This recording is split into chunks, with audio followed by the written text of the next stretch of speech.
agus Contae Thír Eoghain clúdaithe le sneachta thugmuid cuairt ar Ghaelscoil na Gcrann ar imil na Ómaigh, scoil atá a gulthán cinn ó ascailú í, ceithre bliain óthain.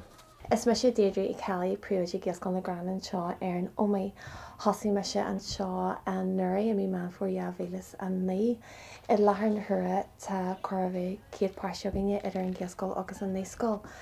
An tan scoil bunaithe in don ola tá muis gata tíomhaí an bála an Ómaigh I héan. Dascail Gaelscoil na Gcrann sa bhléon dheabhhélas a sé le teadá páirsaí, hanan coid mór an páirsaí ón cantar an Ómaigh I héan agus hanan coid acu an gáirsin fásta mar geala grú Gaelscoil ar an gáirsin agus dúidte.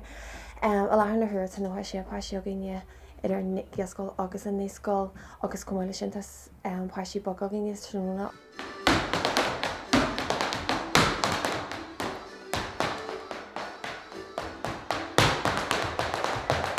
Ag an am seo mar gCrann a seo mis loníthe an seo tá siú aginine céir níos slú mar gealar Ghaelscoil gáil úneart chuneart.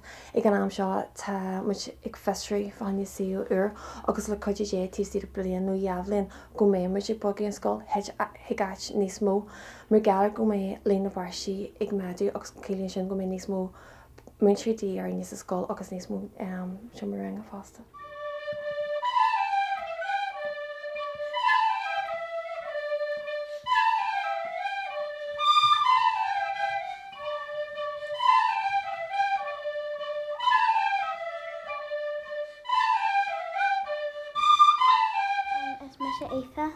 Is me sé Kelly. Seo Gaelscoil na Gcrann. Right, guys, tell us about rubbish off, rubbish kind of upper war. Bradam, Gaelscoil na Gcrann, agus Gaelscoil na Gcrann time internet, but níl crannar bíle fecha. So níl sogum sin an cíad céist bhí gumsa ceann na cranna lig. But if you me gobar an nuair fá cúig blian an déag bhí me aon disaster fad. Bhí gobar Múinteoirí Colin Cilliardus an sin an níl slid an mór.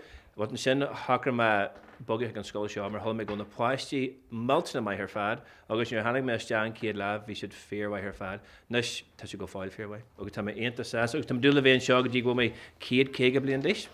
Okay, agus so be nabit as bralam an Ómaigh agus bralam na pláistí tá siad bíon cracklá, tá gilig den sky hockey, tá ceolar dá hockey agus tá siad inta mai ag leo merle, a leo nílig agus is inta cardal mar pláistí agus inta cinálta. Is me sé páirg agus tá má hóna ar an Ómaigh. Coide smód an am den sneachta bhí me sugrú leis a bhí me sugrú agus I ceithú lífráide sneachta ag má cara agus gagrúsin. Ach bhil bhí sé dóig céimid reis an na sneachta echa agus bhí aithne gur go maithan inneog ahan dar na seconds céim ra gas fé níos más na ceilení ach cinál bhí ar níos scoil greidim ar an éine chuirmis na seo bhí sin an lá aonanta brúnach mar bhí na páiste chu bhhaile le hana héana agus bhí ahanana cínuig fáigal na scoile.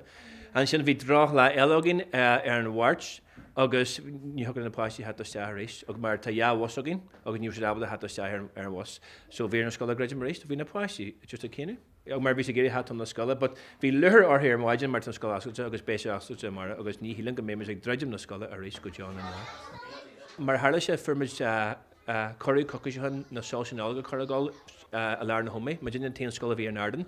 So bhí me le ar Narden, bhí an scolar fadan, harfa beidir céig a pláistí coiltí na rabal a hat, agus bhí sé chuirfathne ar chuirsneacht go troman sin, ba bhí na pláistí fearhha ar fad, bhí aithne rang a hingatí rang a seachtain agus bhfuil me John Soltas.